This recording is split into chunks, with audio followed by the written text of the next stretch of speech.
And greetings everyone, welcome back. We need to speak to Staunton, but also I think we found a show me your wares. I'm pretty sure we found this. Alluring charisma. We should give that to Sheila. Can we actually? Yeah. You wear this. There you go, 17 charisma. Yeah, I'll leave the graphic on. Actually, my character is wearing a lot of stuff. I should probably give more hit points for me. It's not too bad, 39. Or could give it to Sela, kind of even out a bit. Well, no, I can't actually. That's the headpiece. They're not glasses. Damage rolls against swarms. Yeah, well, I can leave it like this for now. Alright, Staunton. The dwarf resembles an abandoned citadel, one whose high crumbling walls are still holding fast, but whose empty, lightless windows make it clear that all inside is dead. Oh, it's you. Good work back there, in the Grey Garrison. Name Staunton Vane. If you've heard rumors about me, his face, which looks like it, has never known anything as carefree as a smile, grimaces. Just so you know, everything people say about me, it's true. He kind of hinted at being responsible. He kind of fell for the charms, or whatever you want to call it, of Menago, which led to the downfall of Dresden, I think. Yeah, we need to talk to him about the elf that calls himself the Storyteller. Do you know where I can find him? He spent a lot of time with Staunton. The Storyteller? Staunton strokes his beard in thought. A strange old fellow, that one. He used to sit with me for hours, asking about all sorts of things. He never offered judgment or comfort. He just listened. At first I wanted him and his questions as far away from me as possible, but later I realized that talking to him did ease my burden a little. I hope he is alive and well. He's completely blind and feeble too. So if he's alone in the city, well, you probably know what that means. I do know one place he might be. Look for him in the Blackwing. It's a library. I'll show you where it is on the map. I don't know what use a library is to a blind elf, but he loved the place. He would sit there day and night. Yeah, what do people say about you? Well, I kind of summarized already. They say I'm a traitor, as bad as Arelu Vorlash. Few names arouse as much anger and rage amongst crusaders as that of Arelu Vorlash, the Sarkorian witch who initiated the opening of the world wound. Aha. Alright. That I'm a disgrace, even among the ranks of the condemned. That Queen Galfrey should never have spared me. I belong on the gallows. We know who Queen Galfrey is, we don't know the condemned.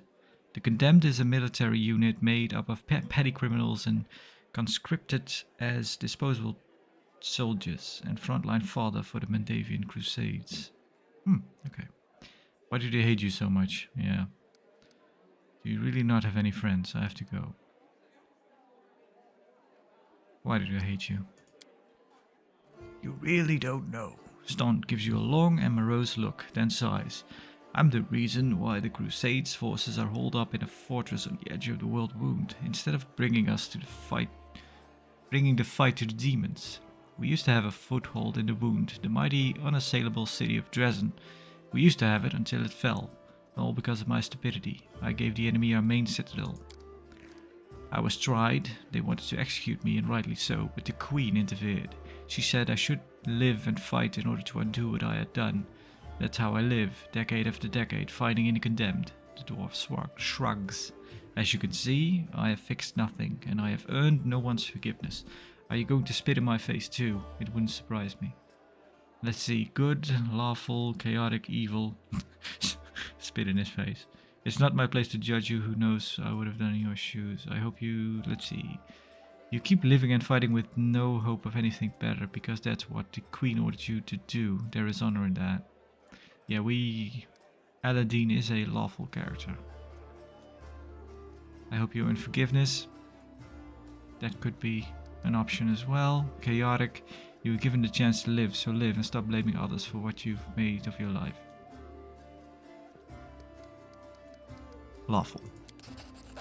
You may be right, but you know, even stone and iron get worn down over time. I know what it means to live in a regimented life, but I cannot rely on my discipline alone forever. I pray to Torag, though he does not listen, that my body breaks before my conscience does.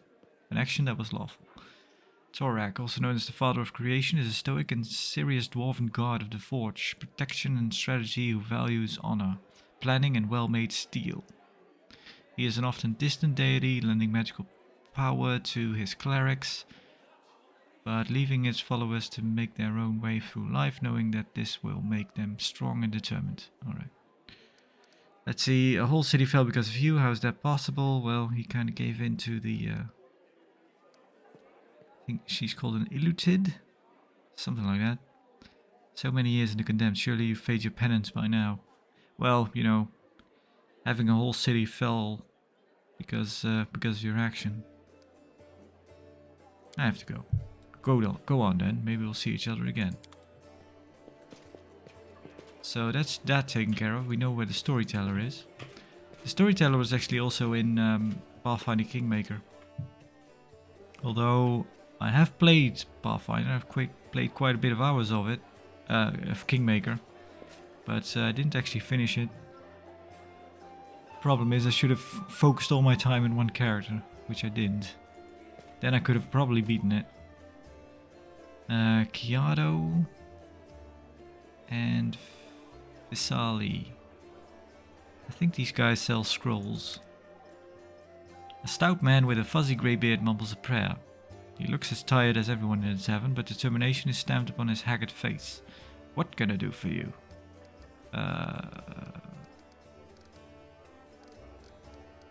Show me the scrolls you're selling. Okay, let's see. We do need diamond dust for certain spells, and it's not too expensive, so let's buy that.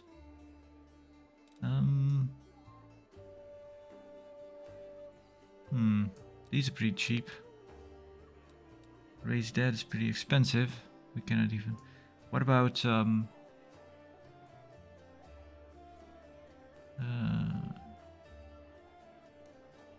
what's this?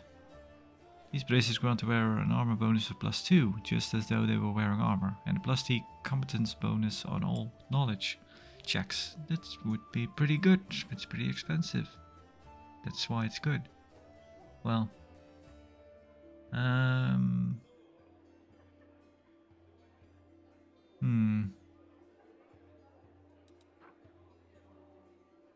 long as the wearer of this amulet is under the effect of the Death Ward spell, they get a +2 bonus to AC against the attacks of undead creatures.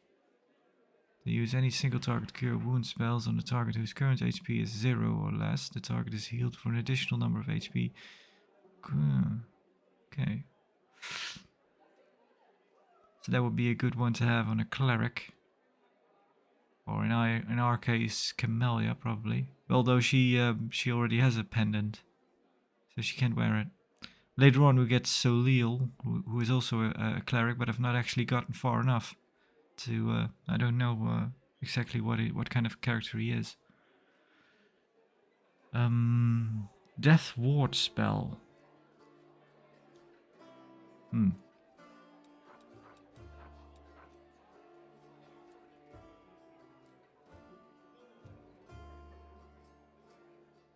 Scroll of Restoration, lesser, but we actually need...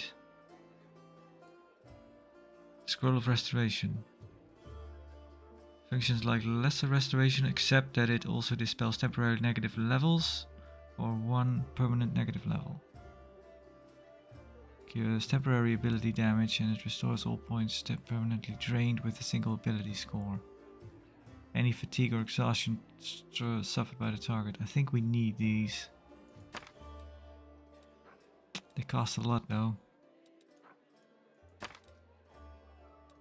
We need those if we get like a damage on strength, which I don't think you can actually get away with. You can't really undo those with resting. Let's get a bunch of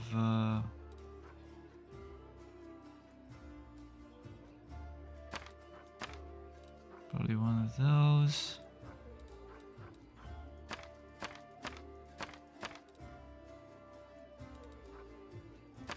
Let's get those. Yeah. We won't have any money left.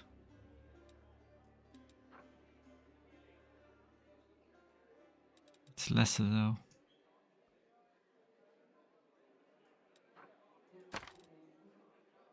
Not that's too much actually.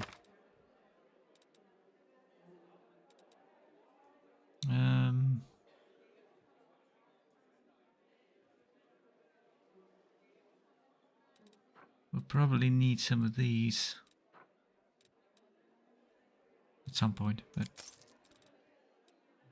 that will be it. How much is this worth actually if we sell it? It is worth 1,000. Martial proficiency group.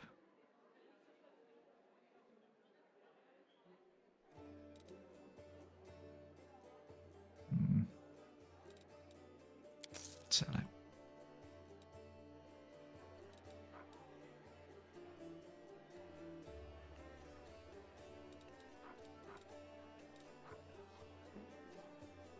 Is that the spell that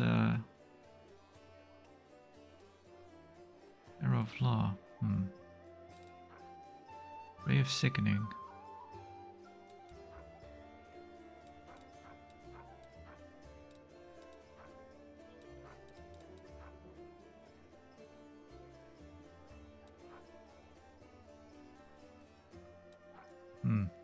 Here's Death Ward. Is this cool? Maybe we should get... How much is that? 1,500. Let's hold off on that. Let's leave it at this for now. Who are you? Visali Rothimus, rector of the local temple of Abadar. The temple is gone though, and if we snooze here for much longer, the city will be lost as well. What about this boy with you? This one, Kaido the Shepherd, my apprentice. He's a smart boy and his faith is strong. He serves Aristil though, but there's still something he can learn from an old servant of Abadar.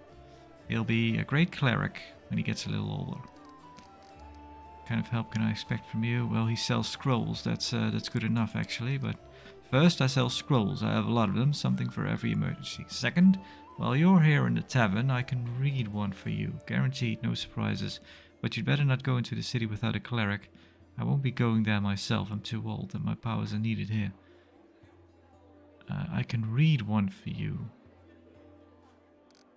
I have to go. May Abadar aid you.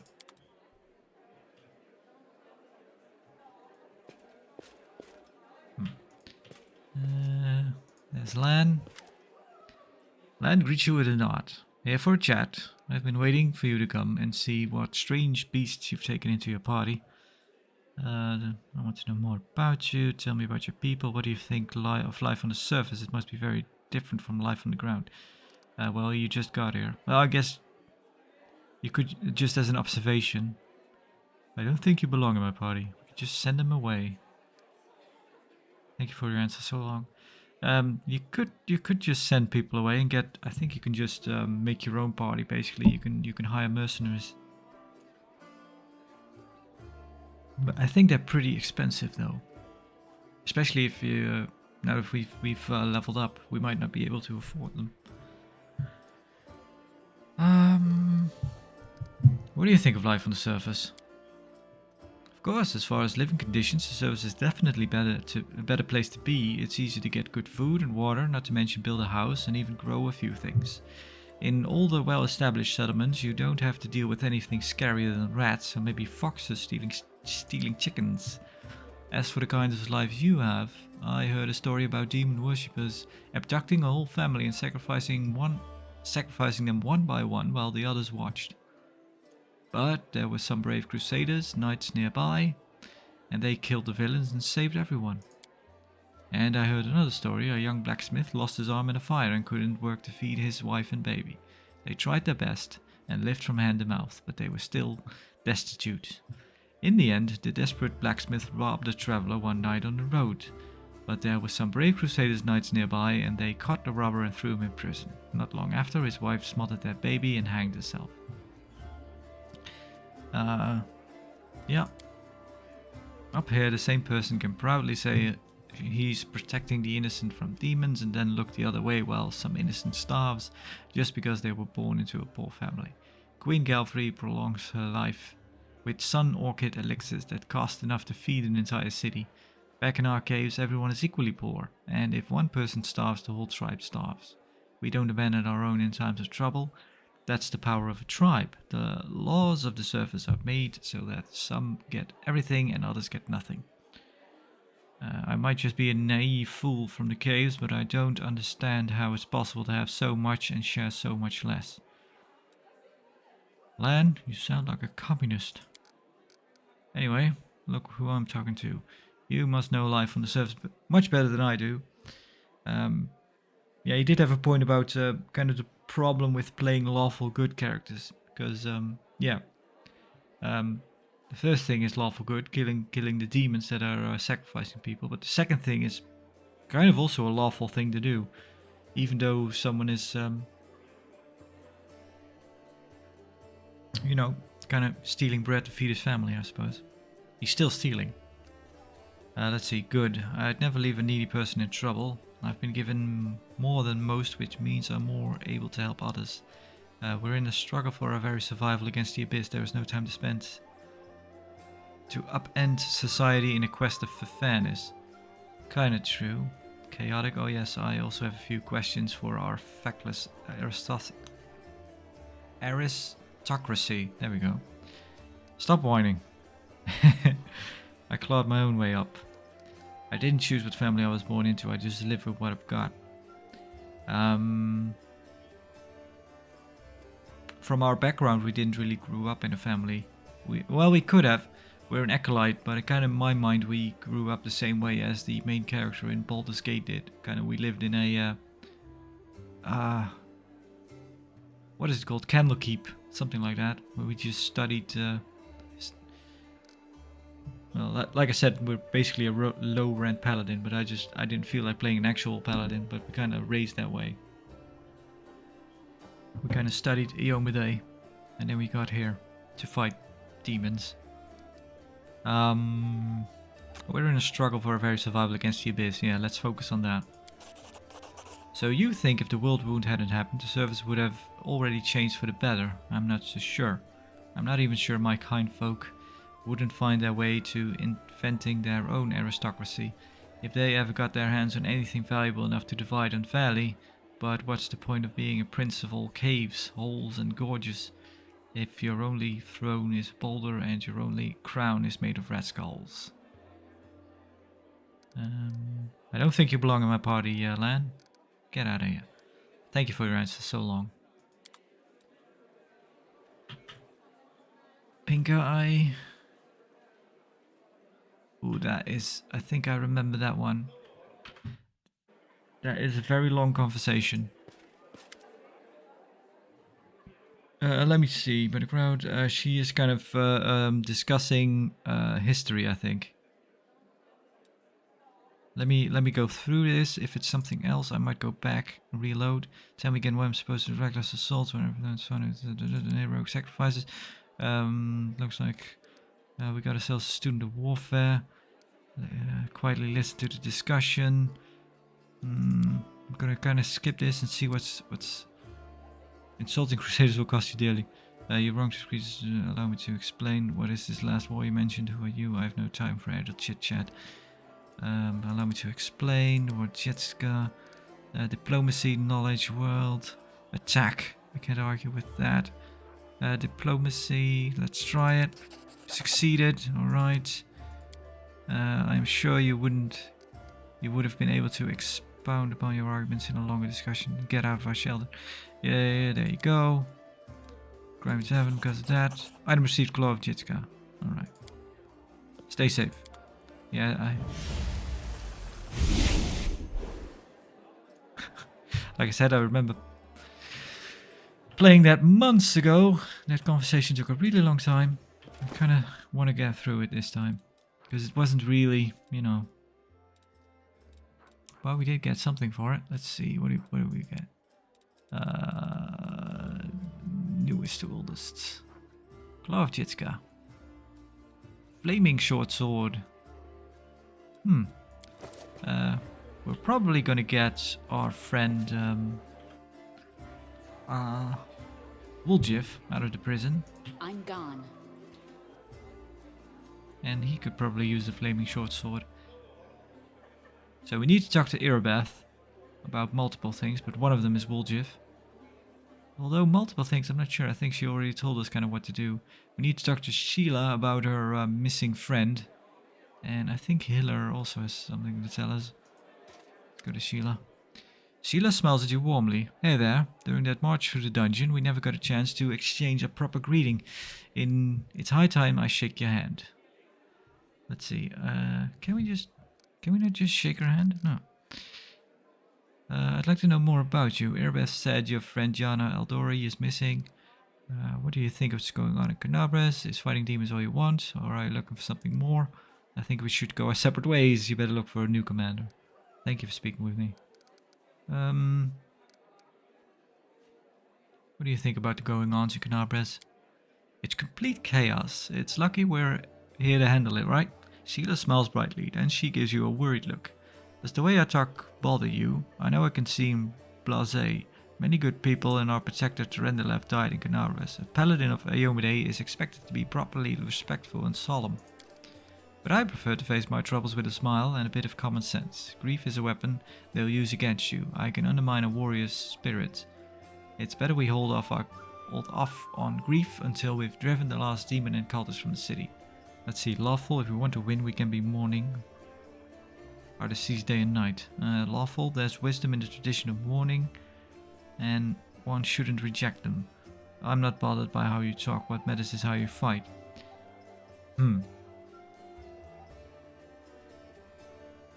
Many people have once perished in Canabres.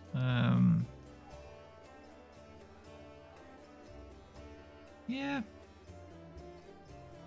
I guess this would be the option I choose. You could try to be a bit more solemn. You may be right. I should keep myself in check more. Better discipline, more self-control. Qualities suited to a paladin. There you go. Irabeth said you... Yeah, what about your friend Jana Eldori? Or Eldori? Do you know where we should look for her? Irabeth is worried about her fighters. I understand that. I wanted to look for Jana myself, so I didn't distract you. But since you're in this too, I could use some help. Jana and I met in Canabres a few days ago and just hit it off.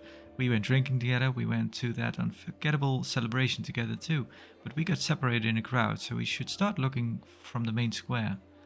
That's where I last saw her. Sela frowns. Yenna's a good fighter, even if she is green. She couldn't have become an Eldori otherwise. I hope that means she's alright. Again, seemed quite weird that for a fighter well, I guess she could have been around a bit longer. It seems kind of weird that Irabeth wants us to go out to look for this one specific fighter, even though there's way more stuff going on. Excuse me. Alright, we'll start looking from the main square then, for Jana. Just fighting demons all you want, looking for more. Well, we don't really have time for this. A lot of stuff going on. Until next time. See ya. Let's see, what was the trouble with Hiller again? A tall, athletic man greets you. His hair is prematurely grey and shorn close to his head in a military style. He is lean and well groomed, and a monocle twinkles coldly in his eye. The bold set of his jaw and his large but agile frame attest that here is a man who is always ready to be on the move. Greetings, I am Hiller, Venture Captain of the Pathfinder Society. I think this is the guy where we can get mercenaries. I'm the superior officer among Pathfinders in the region of Mendev. However, the Society is running almost no operations here right now besides me. There are almost no Pathfinders here. Actually, I'm only stuck here because of an old feud with the demon worshipper known as the Spinner of Nightmares. I had to work alone without the support of the Society, but I've made a lot of acquaintances among the local mercenaries and daring fighters. If you need any good fighters for an honest cause, talk to me. I need brave fighters. So yeah, 4,500. That amount is unacceptable. I don't have that kind of money right now. Nope. I'm sorry, but the Society has established universal rates to avoid competition between Pathfinders of different countries. Tell me about this Spinner of Nightmares. It all began with the task of the Pathfinder Society. I arrived in Nerosian, the capital of the Crusader state of Mendev. Alright, Nerosian is designed first and foremost as a defensive fortification to hold back the endless demonic hordes of World Wound. With my team to investigate the sudden death of a famous Crusader, Baron Folrun.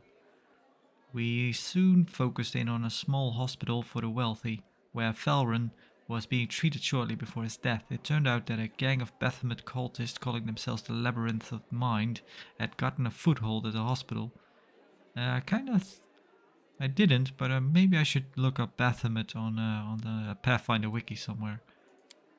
Because a lot of people seem to be, a lot of the evil ones seem to have Baphomet as a deity. They were obsessed with twisting the mind of their victims, and targeted fragile people too, weak to resist. The hospital was filled with the perfect victims, isolated for weeks from the outside world, completely helpless. And when they returned, they were different, almost normal. But the moment they heard a certain phrase, something dark awoke in their mind. And they transformed into servants of Baphomet, ready to lie, betray, and even kill. The Labyrinth of Mind was preparing to infiltrate all the elite circles in Mendev, but Baron Folrun stopped them. He too was loyal to his oath, and too resistant to their spells. He fought for his freedom until the strain broke his heart. We opened and cleaned the city of Baphomet pits of vipers. Their den was a cradle of sin and filth. They cast spells on each other, and their loathsome fantasies stepped real from their minds into the world. They dreamed of horrible and forbidden things, and they fought like mad. We burned the place to the ground and slaughtered everyone we could, but the leaders of the cult were able to flee, and they were set upon revenge. They abducted my daughter Laurie. Who served under my command in the Pathfinder Society. They left me a note of tart insults, mockery, and sneers. From that note, I learned the name of the enemy, the Spinner of Nightmares. A few months later, I confirmed that she was the leader of the Labyrinth of Mind. My hunt has begun. I would get Laurie back at any cost. Hiller grits his teeth with bulldog determination. Okay, can we not get any more info? Guess not. More about you. What exactly are you interested in? I'm a common Pathfinder. There are many others like me. Fate and my orders brought me to this land. I was working on assignment for the Pathfinder Society, and then a demon worshipper named abducted Laurie. For the past 3 years, I've been trying to save her. During this time, I've become a specialist in scouting demon territory. I've even planted agents among the cultists. Truth be told, in pursuing the Spinner of Nightmares, I've been acting more on behalf of the Queen Galfried than the Pathfinder Society. It's a long story, maybe I'll tell you the rest of it sometime. This Spinner Nightmare is a true spawn of the Abyss. I've fought her many times, but I've never been able to seize her by the throat. Tell me about your daughter. Hiller smiles, showing his healthy white teeth. As a girl, Laurie was just an angel. We lost her mother early on. She was left to follow my example. A drifter with little idea how to talk to a 10-year-old girl. But even with such questionable parenting, Laurie managed to grow into a wonderful girl. Brave, smart, beautiful, and entirely unbearable. She's always argued with me about everything. When Laurie was 18 and told me she was going to be a Pathfinder, all I said was, alright. I knew there was no use in trying to talk her out of it, and she was a fine Pathfinder. Hilla's fist clenched with a painful sounding crack. I'll never forgive the Spinner of Nightmares for taking my child from me. I have no more questions. I have to go. Good luck, watch your back. Only trust your closest friends. The enemy is cunning and treacherous.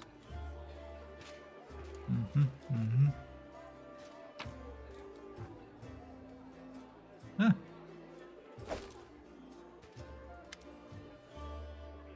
Irabeth rubs her red tired eyes. Any success? How's the city? I've not even left. Let's see, there is a tiefling chained. Yeah. The watchstones, where are they? Allow me to ask a few personal questions. Tell me about the Eagle Watch. What is our main objective? You heard what the demons said. They're going to desecrate the Wardstone and blow up the whole barrier around the World Wound. That would be an even worse disaster than the World Wound's expansion before the Second Crusade. Not only Canabras, but every city where the Wardstone will be destroyed, including the capital. We can't allow that, no matter what. We will retake it, even destroy it if we must. Iomede's gift must not become a weapon of the Abyss. Where are the Wardstones? They are our greatest treasure. The shield given us by Iomede herself. Yeah, we knew that. And placed in Canabras and other Mandavian cities and fortresses by her herald. The chain of wardstones forms a protective barrier that stops the expansion of the World Wound and keeps the demons from moving beyond its border. I shudder to think what will happen if the barrier falls. Oh, what are they? I thought I asked where are they. Well, we knew what they are. Yeah, what about the tiefling? Irabeth shrugs scornfully. Woljif is a petty thief from the gang of tieflings operating in Canabras. That's what we call them in these parts. They tried to rob a vendor of magical items recently. Unfortunately, we apprehended only one of them. The rest managed to escape. We have nowhere else to keep him apart from the Defender's Heart, but that's hardly a prison. Woljif knows it too. He's been begging us for days to let him go free, or have someone vouch for him. He already asked you to put in a good word for him, hasn't he? Irabeth squints at you thoughtfully, then shrugs. If you want to recruit Woljif and put him to good use, go ahead and take him off the guard's hands. We can ill afford to let a soldier spend their days watching over a middling thief. I hope the tiefling proves useful should you decide to take him along. Okay. I'm not going into her personal history. Tell me about the Eagle Watch. It was a small order created to fight not only demons, but also to fight the enemy within. To maintain the purity of the paladin ranks, prevent heresy, and identify spies, and it failed miserably at that. The Templars of Ivory Labyrinth infiltrated it and formed their nest within its ranks. Pledging their lives to Baphomet, these cultists schemed to subvert the good work of the Crusaders. They caused trouble in Crusader camps, instigating fights and egging participants onto greater violence. They spread lies and sowed the seed of fear with voices sweetened by magic. Some have even assumed the roles of holy crusaders and risen in the ranks of other knightly orders, waiting for the moment when their treachery can be used to achieve a most foul end. After the Queen entrusted me with leading the order, and Evie and I practically built it from scratch. We got rid of that weight. People who weren't committed. We organized ways to transmit messages and orders safely. We introduced reliable ciphers. Found tacit allies around the city, from crusader orders to street beggars. Let's see, this was my personal crusade to purge the city of the Templars who had infested it, and I thought I was winning. I could feel it. We were so close to driving the cultists out of Canabras, but Irabeth frowns. It's hard to admit, but those successes didn't count for much once the demons entered the city. Let's see, on the contrary, if it wasn't for you, there wouldn't be a headquarters at Defender's Heart. The cultists would have served up the city on a platter to the demons. Exactly. Intrigue and spying mean nothing when it comes down to honest fighting. Success. When we got up to the surface, there were more cultists in the city than crusaders. What exactly was your order doing? Ah, nah, let's be friendly. It could have been a lot worse if you hadn't been here. Yes, that's true. It's a good thing we achieved something. Thank you. I have to go. Go, may Aomade keep you safe. Right, let's get Wooljiff.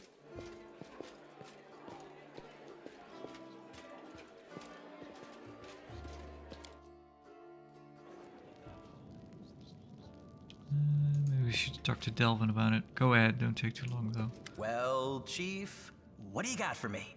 I talked to Erebev and I've decided to make you part of my troop. We'll see how it goes. You must be a smooth talker. Come on, Delvin, get these bracelets of yours off me. I'm going free. You're sure to regret this. This tiefling will fleece you for everything you've got. Mark my words. You're a bitter little man, Delvin. Petty and mean. You can't even be happy for me, can ya? I pity you. Can ya? I'll leave you alone with your sad little soul. So long. And now, Chief, straight down to business. You see, I'm one of those guys that people around here call thieflings. We just call ourselves the family. After we knocked over that shop and I got stuck here in the Defender's Heart, a little bird told me that big sister Charisme wanted to see me. That she had some questions to ask me. You following? Now, she won't be asking me questions like, Wooljiff, how'd you manage to get out of this one? Or, Wooljiff, you're so thin, didn't they feed you? No, something serious has gone down, and I just know they want to try to pin something on me. I can feel it in my tail. So I knew right away that I couldn't go alone. You turned up just in time, Chief. You don't need to do anything when we get there. Just stand behind me and look mean, and I'll handle the rest. Somehow. Let's go, I'll show you the way. Alright.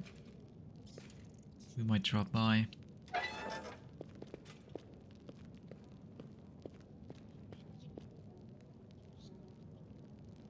Follow my steps. There he goes. Oh, maybe I should have talked to Delvin actually. If he has anything more to say. Go ahead. Yeah, well. Should have given him a new line there.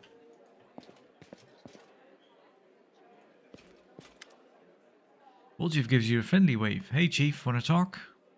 Leave the party, you're free to go. I have to go, let's talk later. Whatever. Let's see, can we level you up? No, you're already leveled up. Level 3, alright. Same exact amount of experience. You have Masterwork Daggers. Alright. What about... How much do you get for this? 69 damage. Alright, same amount of damage. Let's give you those. Let's have you switch. So we may as well. 3 to 13, 1 to 6. Yeah, that's quite an... Whoa! What about this? 6 to 9, 1 to 6. 1 for damage. Alright. Sure.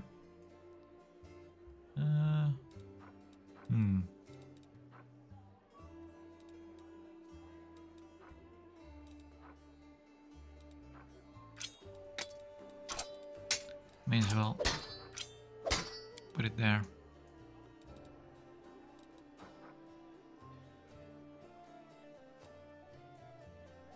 Alright. We might have something for you actually. You could probably use this. 17? Oh, you already have braces on. Unidentified. You don't even know what kind of braces you're wearing yourself? Right, it should be showing up now. Braces of armor +2. Okay.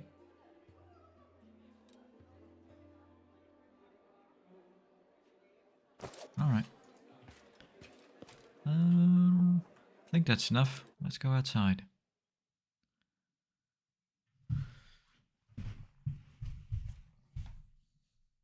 Why is this taking so long? Oh, there we go.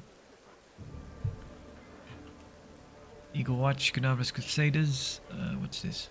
This place has been sanctified. It can protect the area around it from corruption from the abyss. I guess that means that we can rest here without penalty.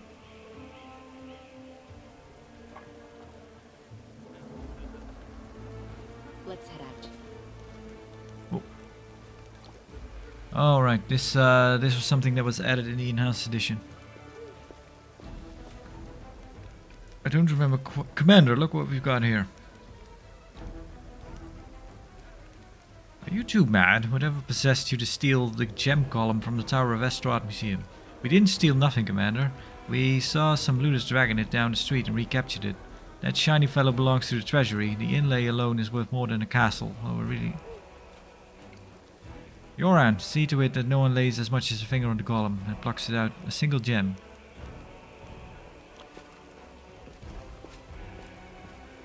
Timing on the voice lines was a bit off there, even if you weren't reading them out loud.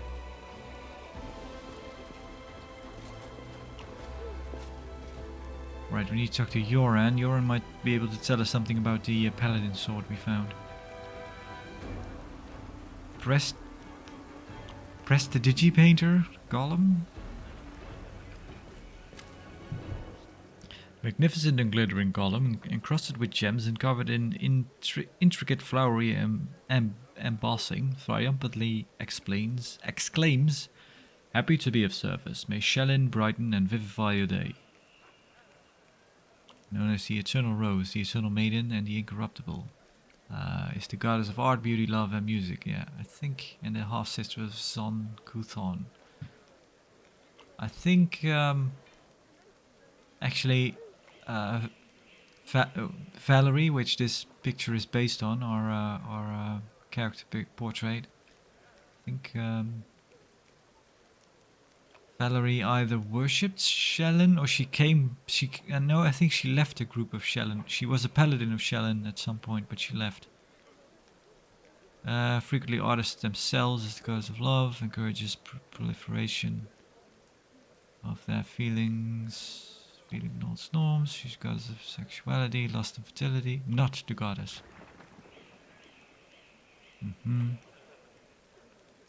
A few paladins who worship her practice courtly love. Right. What are you? I am a Prestidigitator painter golem. Many millennia ago, I was built by Aslanti clerics of Shellin, the goddess of beauty, to make the world a better place. In my joyful service, I have visited many lands, and for the past few centuries, I have resided at the Temple of Sunrise. Chrysanthemums in Tianxia? But then the good clerics saw fit to offer me as a gift to the Mandavian Crusaders, so that you could share in the beauty I can create. So what can you do? My creator granted me the ability to place illusions on various items. I can change their color and texture to make them more beautiful and appealing to the eye. Would you like me to cast an illusion over your armor and make it green? Green is a very pleasant color and it would match your eyes. We have blue eyes, but I guess. How did you end up here? What can you do to help the war effort? I want to cast an illusion on my gear. Let's see what it does. Happy to be of service. Ah, I see.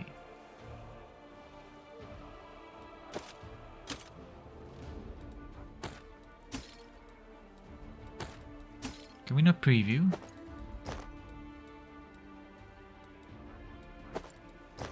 Meh. Alright.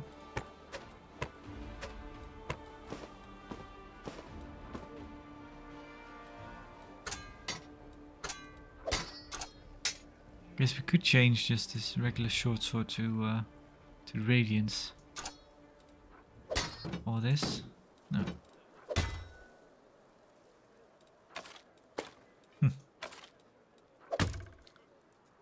Alright.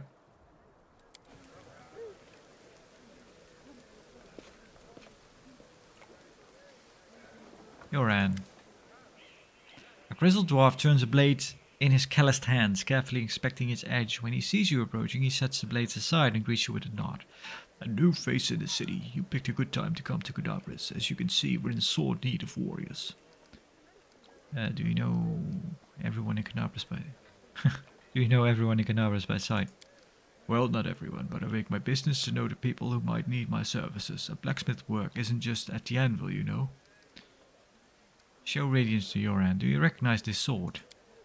Do I recognize it? Of course I do. I made this with my own hands. That's my brand, see? The dwarf carefully takes the sword in his hand, gazing at it like a darting father. Oh, Yanil, things have been tough without you. But at least we've still got your sword, that's something. Yorin returns the sword to you. In battle, ordinary swords get blunted, they break, but sometimes a weapon can preserve. I don't even know how to explain it, I'm no authority on these things, but something like an echo of the deed done with that weapon. Or more like the reflection of the wielder's soul. I don't know. I will say one thing, take care of that sword. Yanil may no longer be with us, but the demons will still remember why they need to turn tail and run when they see radiance. Ugh, the scabbard's all worn, and we can't be having a fine sword like this being carried around in this thaddy thing. I'll make you a new one if you like. If the city stands strong and we both survive, come see me again and I'll have it ready, no charge. Show me your wares. What kind of armor do you have?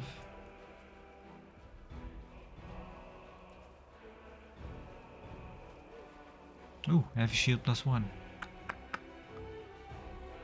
Living ram. Medium armor. Whenever the wearer of this +1 blast uses the charge combat maneuver and hits an enemy, they deal additional damage. That is pretty cool, but it's a shame it's medium armor. Because, yeah, we've already specialized our main character and Sheila into heavy armor. We could buy this. Maybe we should. Can we sell anything? Okay. Do we have anything else to sell? Dagger. Probably sell this. And this. And this. Let's skip the rest. Armor. Yeah.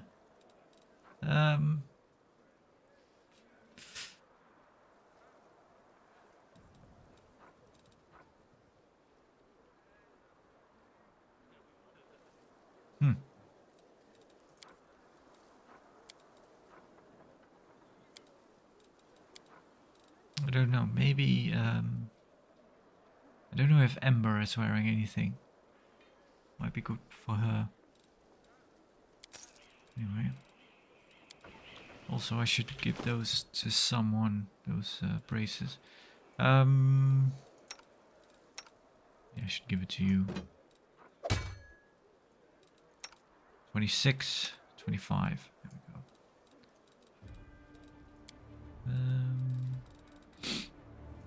There we go. Are you wearing? No. There you go.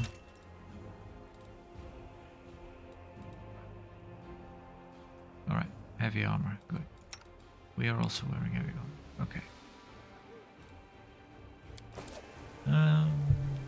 Okay, that's enough. Anyone else we need to talk to? We've done a lot of talking.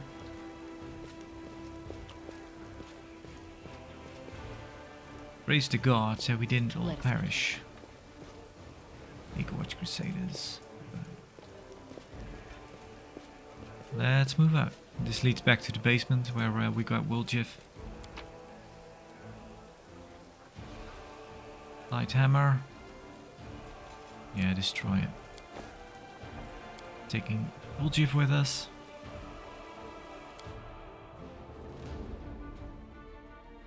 It's the Descendant of Demons. Global map. This is the global map. Some locations may not be available for various reasons. You will discover new... Okay, while traveling between locations you may be attacked by enemies.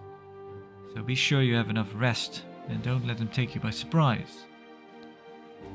Alright. Oh, here we can actually see what year it is. Good. 4715. That's pretty close by. This is pretty a long way around. Okay. Tower of Estrad. Mansion.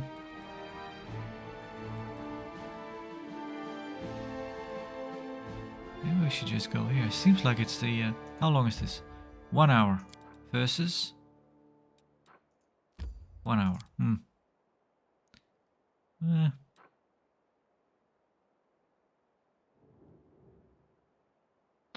spacious, well-furnished cellar under the hardware store serves as a hideout for tieflings and Gnabras. This is where the eldest sister, Charisme, appointed by the family, conducts the gang's affairs by planning robberies and sharing the loot between the gang members. Let's make a save, actually. And then let's go. Fallen Horse. We'll go there next time when we go down. Do you want to enter this location? Yes.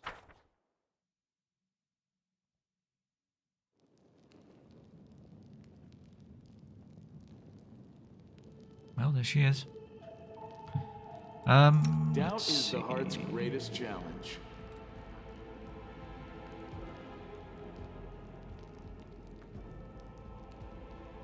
One additional unarmed strike. Meditate on your mistakes. Don't mind me. It might make you feel better. Oh, you also have the charge ability. Okay. I'll watch your back. Right, you have spells, but we need to rest up. Let's give... Oh, right, we cannot give it to Sela. Alright.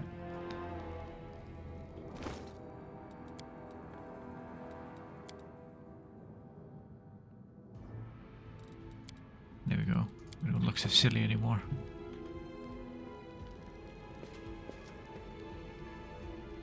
Tread lightly.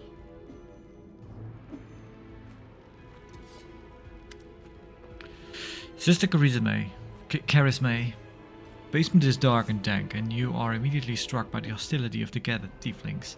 5 of them are kneeling along the wall, separate from the rest. The tall woman, who had been cleaning her fingernails with the tip of a knife, greets you with narrowed eyes. Brother Woljif, you got my message then? Sorry I couldn't swing by sooner, dear Sister Charisme. It was just one thing after another. First I was in shackles, next, well, no, I was still in shackles, and I was being watched. And then the chief got me out. I came here straight away. I knew you'd been waiting for me. Enough talking, or else we'll be here all night. So, we had a clear plan. We were going to wait for nightfall, slip into the shop, grab the goods and leave. Even if the neighbors called the guards. There was time to get away, but what happened? That bee, Irabeth, showed up almost right away. She knew we'd be there. Somebody betrayed us, and I have a good idea who it was. What do you have to say to that? Make it quick. Do you think Woljif knows the name of the traitor? Lawful. The burden of proof lies on the accuser. Woljif doesn't have to prove anything. Gnabras is burning. Why are you quabbling about this? Yeah. Tell us your side of the story. What happened? We could try to be lawful. I don't think they care much for it. She speaks. I thought Woljif only brought you so he'd have someone to hide behind if things went south. In a single fluid motion, Charisme adjusts her grip on a knife and so that she is now holding it by the blade as if preparing to throw it. Burden of proof. Are you a city god or something? I don't know how it is with your lot, but in the family the highest rank is always right. And here, that's me.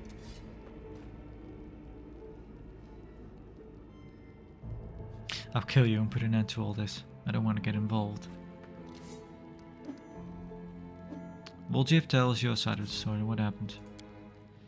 Oh, what's there to tell? About a week ago, Sister Charisma got 6 of us together in this very basement. Me and those 5 over there, I mean. Woljif jerks his head toward 5 tieflings kneeling by the wall. She rounds us up, and she says we've got a score. Ancient trees and wonders. The one place nobody's ever been able to hit. The place that's guarded by a golem. But now a powerful scroll that would knock out the golem just happened to come in our possession, along with a tip-off that the shop owner would be gone for a particular night. All 6 of us know a bit of magic, and we know that any enchanted junk will sell for a pretty penny, so we're in. And the most important thing was that none of us was to be hanging about the shop ahead of the job. No casing the place, no calling attention to ourselves from either the golem or its master. The job is top secret. That's all true so far, go on. We did everything right with the locks and the golem. I picked the lock, I remembered it clear as day. Sister Delna was on lockout, Brother Melrun had the scroll, Duffy, Tavi and Veneer brought the sacks. We covered the windows and lit the torches. I remember scooping up rings and tossing them in the sack. And one right expensive one rolled away from me. I crawled under the table after it, and the next thing I know, Erebeth was there. Everyone scampered. But I was still under the table. Not my finest moment. I was going to wait it out. But then those blockheads were dragging me out by my tail and put me in shackles. They took all my rings off me, about 20,000 worth. And to add insult to injury, I never even found the last one. In the end, I got busted over nothing. So they cut you.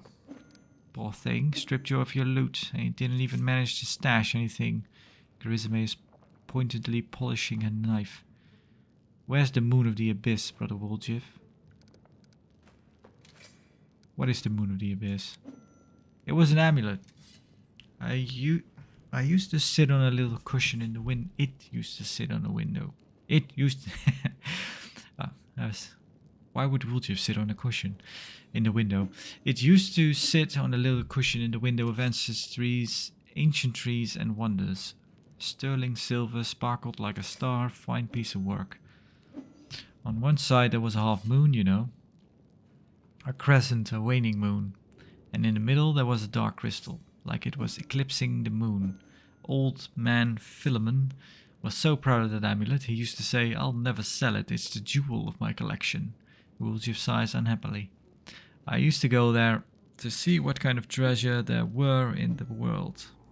There's nothing else to look at in Ganabres. People used to claim it was a powerful thing, but who's to say? If you ever stole a thing like that, you'd have the guards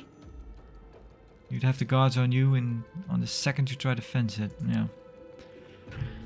Everybody knew that you were always hanging around ancient trees and wonders, drooling over the moon of the abyss. Did you think you could swipe it in all the commotion and keep it to yourself? Did you hope that we'd be locked up and you get off scot-free and with a fancy trinket to boot? Don't take me for a mug, Woljif. I see right through you. Why would Erebeth arrest her own informant? Took the words right out of my mouth. It doesn't make any sense. If I was the rat, I'd have kissed her on the hand and been long gone by now. You know me, sister. I'm a cautious fella, not an idiot. Why would I go against the family? So the fish in the salon can have a nice Woljif-sized dinner. The moon of the abyss is a pretty bauble to be for sure, but it's just an amulet, it ain't worth dying over. You knew Erebeth's people would protect you, you knew you could pin the moon going missing on them. And now you've come here with backup. You knew exactly what I was going to say to you. Only problem is nobody returned the amulet to Philemon. Are you giving Erebeth a cut? Is that it? Have you seen her? Do you think she'd take a cut of anything I offered her? She can't be bought. She's like 3 heralds of Eomade all rolled into one. He speaks the truth. You'll find some knights who'll take bribes, I'm sorry to say, but Erebeth Tirabade isn't one of them. Go on. That's the whole story. Woljif crosses his arms, looking around. Some family this turned out to be. It's just a name in the end. In a real family, people take each other at their word. They don't throw around accusations. I didn't take the moon of the abyss. What am I going to do with it? You can't sell it to no crusaders. It's a special item. You can't wear it. It'll get nicked. It's pretty to look at, sure, but it ain't that pretty. If it's important to you, Sister Charisme, I'll find it, and I'll track the traitor here by his horns, just so you don't end up at the bottom of the salon. But you know what you're gonna owe me for that? An apology, right here, in front of everyone. You're going to apologize loud and clear so everyone hears it. You'll say, "Sorry, Woljeff, you're a good guy and I was wrong about you." Fine. You're one of my people, which is why I'm going to give you some time. But if you run, Brother Woljeff, the family will get you wherever you go. You'll spend the rest of your life looking over your shoulder, tossing and turning at night, feeling poison in every cup on every meal. Fearing poison. You'll look into the eyes of every tiefling you meet, wondering if the families come for you. You'll have no peace, but one day you'll be tired of running. You'll stop to get your breath, and that is when we'll get you. Got that? You've got a way with words, Sister Charisme. A way that's almost made me wet myself, but a way nonetheless. Let's go, Chief. We'll go chat to that scary gal Irabeth. She knows you a little. We can ask her who ratted us out. I'll let you do the talking.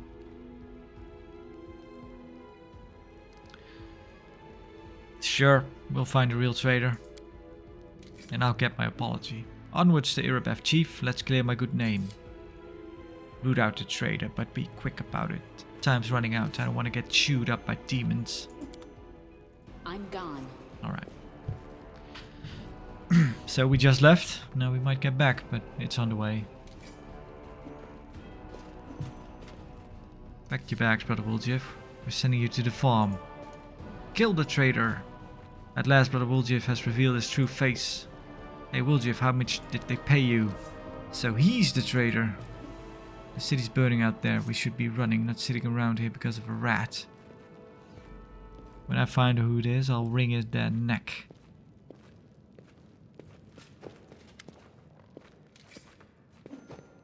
Charisme drums a finger nervously at the hands of a blade. Well, are you going to tell me who the traitor is? The name and the moon of the abyss that they stole? I don't need anything else. I'm ready to give a name. I need a little more time. Yeah, we don't know anything, do we? Do we? I'm here. Why don't you go Where back else there? would I be? Are we allowed to pick that lock? Well, So you're 55. What about you? Ask nicely. 45. All right. I heed the voice of the spirits. Camelia's better at it. Oh, I don't. Hey, if you value your life, you won't even look in this direction. Alright. We won't. Let's get...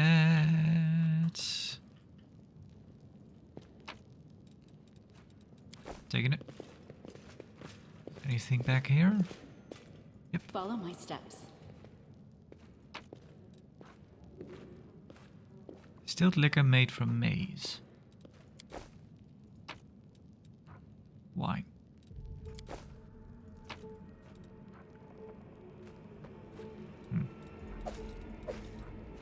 Lockpick kit.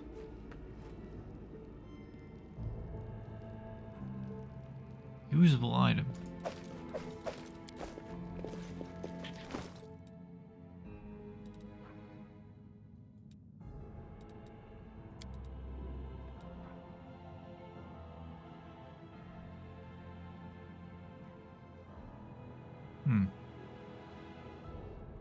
But I guess you have to take off. Okay, so as long as she wears it, let's see, let's check. Open your heart to me. Yeah, 5% extra. Okay, nice.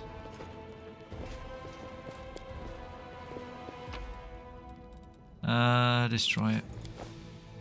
That's a pretty neat feature. Okay. Yep, let's go back. You failed to sneak past enemies, but prepared to fight.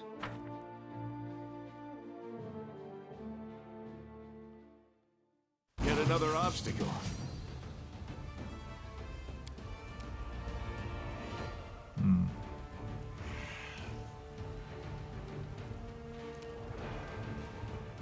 Problem is,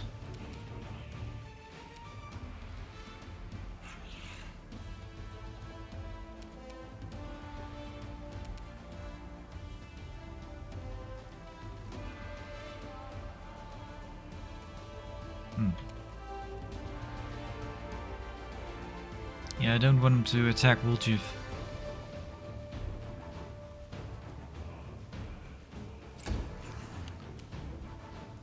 You've crossed the wrong mongrel.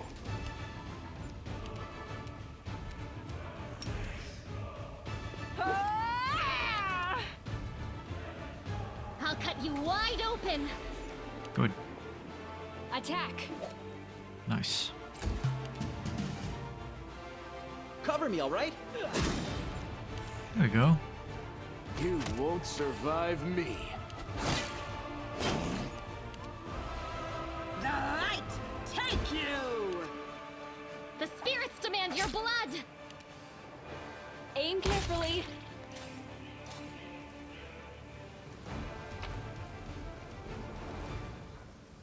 Masterwork. And off we go.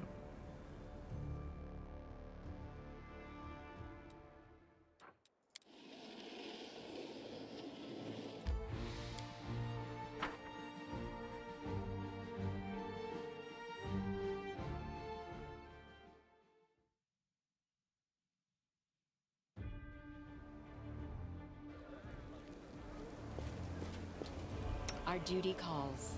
Let's head out. See, no.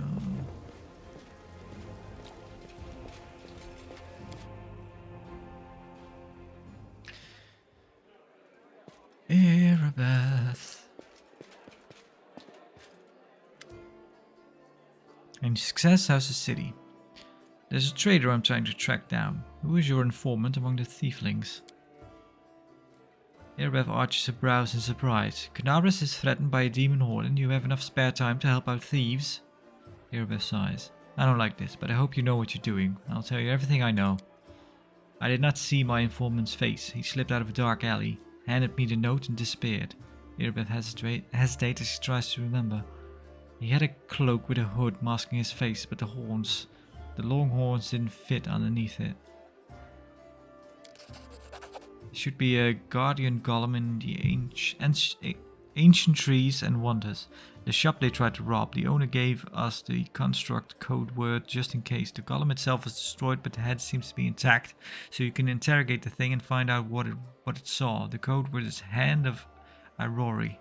The shop's owner must have escaped, but there's a chance you'll get lucky with the golem. Aurori, Master of Masters, the Enlightened One. The perfect human is the god of enlightenment, self-perfection, knowledge, healing and inner strength. His followers claim that he was once a mortal who achieved absolute physical and mental perfection and thus attained divinity of his own volition. He is one of the core gods, if not the most powerful deity of the full Fudrani pantheon, but has an increasing following in the inner sea region as well. Alright. Should we write down...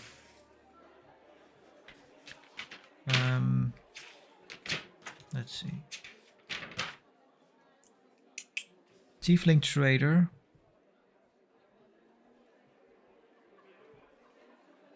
Long horns. Didn't fit on the cloak.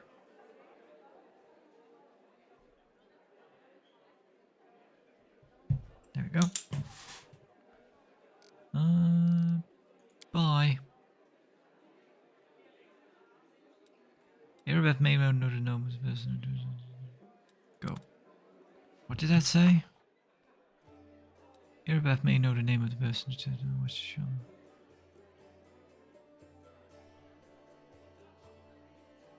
Huh. Guess we didn't have to write it down. It's stated in the journal. Alright. So, yeah, all the little... Yeah, but what's the word? I'm blanking on it. Well, basically it just means that these red symbols, that it's timed. You need to collect them. You need to complete them in this chapter. The last chapter to complete the quest, or it will fail.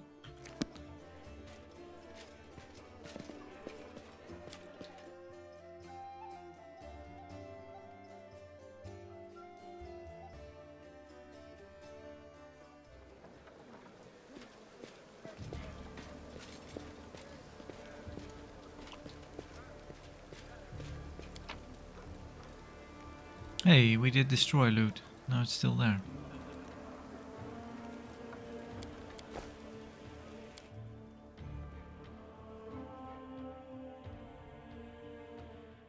Let's see, I might just... oh, we could go here, by the way.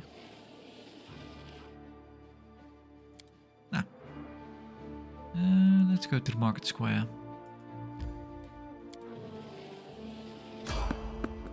And we get a fight.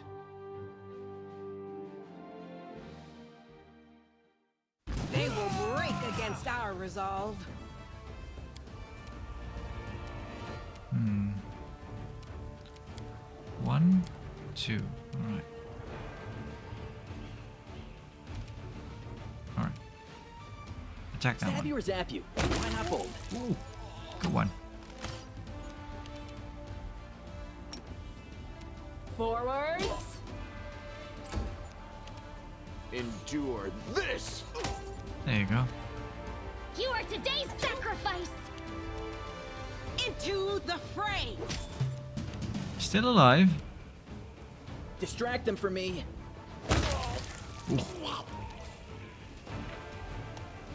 Critical hit.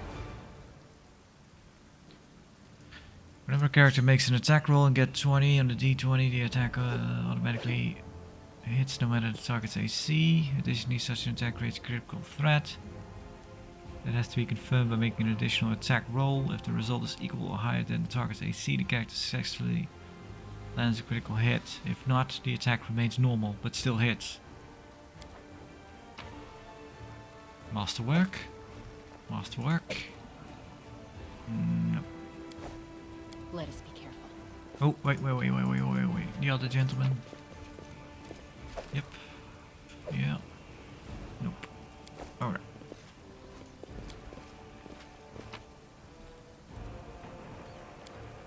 Now we don't need to destroy it actually, because I think these areas kind of destroy themselves basically.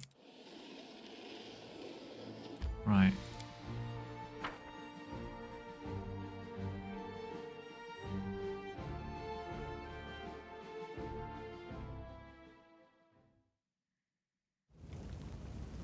And we are at the market square. And we'll continue on next time. We only had 2 little fights actually, and a lot of talking, but that's kind of how it goes. Anyway, we got Wolgiv. Should we change? Probably set him over there.